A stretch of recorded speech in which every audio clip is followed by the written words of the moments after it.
Some neighbors woke up and heard the sound of gunfire and say it was hard to count just how many shots were fired. KCFD officials describe Graham Hoffman as somebody who loved life and serving his community. He served with KCFD for 3 years. Now, Shanita Basel faces multiple charges, including first-degree murder in connection with the killing of 29-year-old Graham Hoffman. A Brookside Bakery and Bath was broken into on March 1st, and that's despite these signs that are posted all over the building that say no cash kept on the premises. The Raytown Chamber of Commerce is working with local businesses and other organizations in preparation for the World Cup. They've come out with these Raytown 2026 soccer scarves to get people excited and to show off some of the city's history to visitors. And the newlyweds Josh and Talia were thrilled to get married in one of their favorite places. They had their wedding ceremony inside the stadium just before the game, and it's all thanks to a wedding contest that they won by the Chiefs and Hellsberg. One thing's for sure, everybody is excited and happy that football season is back here in Lawrence. It absolutely will. Now, the outside of the building on the roof, there is extensive damage, but right now we're going to give you a look inside. As you can see, some of the damage here on the ceiling of the building. They were just about finished with repairs from that crash back in February, and we're set to celebrate and have a reopening, and now they're back to square one. 2 years from now, it'll be 100 years that we've been here. It's the first time we've had one car crash into the roof, let alone two of them. This surveillance footage shows the moment the car crashed into the roof of the Clay Ray Veterans Association building. A man was driving on Linwood Avenue when his car launched off the cliff, tumbled through the trees, and then flipped right onto the roof. Instead of following the curve of 10 Highway, the road that they come off of is Linwood Avenue. And they drive straight down Linwood Avenue, and then there's this cliff face that's on the backside of St. Louis Avenue that's hidden by this tree line, and essentially they launch off of the cliff face and they end up in the roof here. The Veterans Association has not been able to use their building or host revenue-generating events since the first car crashed into the building in February. It's quite shocking for it to happen again, but we just went through all this money and everything to fix the other part, and now it's the same thing, just over in the bar area instead of in the kitchen. They were only 2 weeks away from reopening. It's just heartbreaking, especially when it comes to the community. I mean, it's an American Legion. We help veterans any way we can, and it's put a big damper on things. Excelsior Springs police are still looking into what caused the crash Wednesday morning, but say it's obvious that speed was involved. As long as he didn't have any medical condition, we are going to charge him with something. That could be as minor as careless driving, or, you know, all the way up to if he was determined to be impaired, he could face a charge for that. But we just don't know at this point. There was nobody inside the building at the time of the crash, and the driver was able to walk himself to the ambulance and was then taken to the hospital. We haven't received an update on the driver's condition from police at this time. In Excelsior Springs, Lexy French, Fox 4, working for you. People both for and against Arrowhead Air Park and rural Cass County had the opportunity to share their thoughts on the proposed housing development that would be built around a 3,000-foot paved runway. I think I'm going to be greatly negatively affected by this development. Arrowhead Air Park would be built on 150-plus acres of farmland near 203rd Street and Prospect Avenue. It would consist of luxury homes with built-in hangars. Homes would be built around a runway. Our hearts are broken over what this would mean for us. Flights can come in up until midnight and start again at 5 a.m. My children are in bed at 8. And our lives will be significantly, detrimentally affected. Developers addressed noise and other concerns, saying flight restrictions would be in place. We don't want it to sound or feel like an airport with a constant buzz of traffic. And the way to do that is to lower the total number of operations to the absolute minimum. One nearby property owner is worried about safety and a potential decrease in property value. My front door is less than 375 feet from the end of that runway.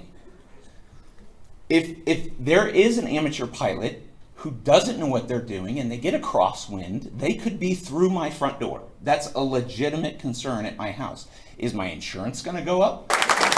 One man spoke about his experience living in a similar housing aviation development. If your neighbor's mowing his yard with a lawnmower, it'll have more impact on your noise sensitivity than the airplane will at that altitude. Others believe the air park would be a step in the right direction for what they called inevitable future development in rural Cass County. What I'm seeing is this might be an opportunity to set the stage for neighborhoods in that area versus apartment buildings. Developers promise to offer community outreach initiatives, scholarships for aviation students, and a road improvement fund if their plans are approved.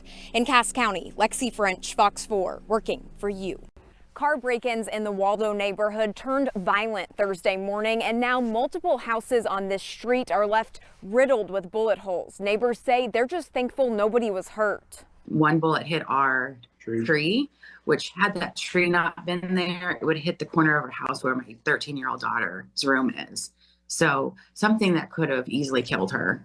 And that's terrifying to think about. People who live in the area tell Fox 4 one neighbor noticed people breaking into multiple cars in the early morning hours Thursday and shouted at them to stop. The thieves responded with gunfire. Immediately called the cops, which unfortunately it took them a while to get there. They found probably 20 casings in the road. And so then they were walking around trying to figure out where all those bullets went. And so 2 of them went into my car, which caused about $1,200 worth of damage, unfortunately. Bullet holes can be seen on the inside and outside of Marlene Stanley's house. She describes what happened Thursday as terrifying. I don't know. I think the big thing, I can't get the mindset of human life being so expendable. Like, it's a life, it's like you're breaking into a car and nobody threatened you. They just told you to stop.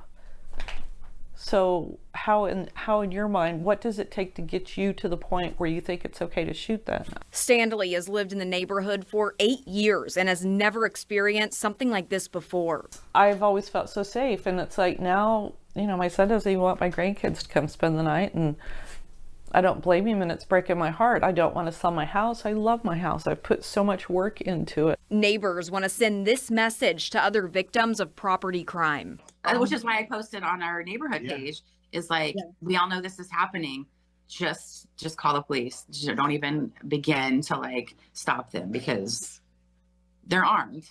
Mitch Smedley and his wife were out to dinner at Rock Hill Grill in early December, and by the time they finished eating, their car was nowhere to be found. Just days later, though, Mitch spotted the stolen Jeep on the road. He's frustrated that it still hasn't been recovered. I'm going to speed up and see if by chance it's yours. And sure enough, I speed up and it was her Jeep. What are the odds of this? The Smedleys filed a report with KCPD the night their Jeep Cherokee was stolen. Mitch spotted the car near I-70 and Van Brunt Boulevard. He's frustrated with how the 911 call was handled while the car was in his sight. I'm actively chasing my stolen car right now, and I'm on the phone with you, and you're wanting me to dig through my phone and find the case number. And she goes, if you want anything done on this phone call, you're going to have the case number. And I'm like, fine. So I scroll through all the phone messages and everything else, and I find the case number. Smedley says by the time he found the case number, the 2 people driving his stolen car took off. I was kind of frustrated, and I'm like, we could have gotten the officers in the area and hashed out all these other details later. KCPD Sergeant Phil DiMartino says if you find yourself in this situation, stay on the line. Frustrating in that moment because, hey, you see the car, you want help right now, understandably so. Stay on the line with the call takers. You can say, hey, I don't have that information right now, but here's my name. I filed a report this time. Smedley says he called KCPD's theft division after seeing the stolen car, but never got a call back. Wow, they really have no interest in stopping vehicle thefts. And I can understand it's kind of hard to stop them before they happen, but with adequate prosecution to the fullest extent of the law, then, a couple of guys end up watching their buddies go to jail for 10 or 15 years for stealing cars, and all of a sudden people are going to quit stealing cars. Police say if you spot your stolen car, you should not try to recover it on your own. And Jerry Cornelison was a part of the team from its beginning, back when they were named the Dallas Texans. When the franchise renamed and made the move to Kansas City, he followed and played another 2 seasons for the Kansas City Chiefs. He's grateful to have been a part of the team's beginning and is still a part of the Chiefs organization today. The best thing to me about playing professional football was the camaraderie you have. It's the people that you know, your teammates. You'll hear the same thing out here now with the Chiefs. This is Joe Falls, who happened to be the commissioner at that time. Here's a look back at the 1962 American Football League Championship. Jerry Cornelison, a former offensive tackle, wore the number 74. We had 3 great years in Dallas, and our 3rd year in Dallas, we beat the Houston Oilers for the championship of the American Football League. Cornelison still has his 1962 AFL championship ring. After that win, the franchise relocated and renamed as the Kansas City Chiefs. I think I picked up the Dallas Morning News one morning and saw that they were going to move the franchise from Dallas to Kansas City. And I was very surprised. Cornelison didn't immediately follow the team to Kansas City. He took a year off from football, but quickly wanted to get back in the game. That next year, I found out that I wasn't a very good insurance salesman, and I really missed playing football. So I called Coach Stram and asked him if there was any chance I could come back. And he said, I've been saving your spot. So I came back and joined the team in 1964. Played 2 more years. He's proud to have been a part of the group that laid the foundation for future professional football players. If you're fortunate enough to play professional sports nowadays, you have the opportunity to make a lot of money. And in our days, we didn't. We were pioneers. We're the ones who started it. I mean, we set the stage for these guys that are what they're doing today. And I'm very proud of that. Today, the 88-year-old is a part of the Chiefs Ambassador Program, a group of former Chiefs players from throughout the club's history who are involved in outreach and community charity work. Everything that we raise goes back to the community and in the form of sponsoring different charities. So we're very happy to be giving back, and in doing that, the Chiefs honor us by giving us Super Bowl rings. As an ambassador, he's been honored with a ring when the Chiefs won a Super Bowl and now has a collection of 3. We're very pleased and honored that the Chiefs think this much of us and what we can do for the community. He's proud to be a part of the Chiefs' history and, of course, is excited to cheer on the Chiefs in another Super Bowl next Sunday.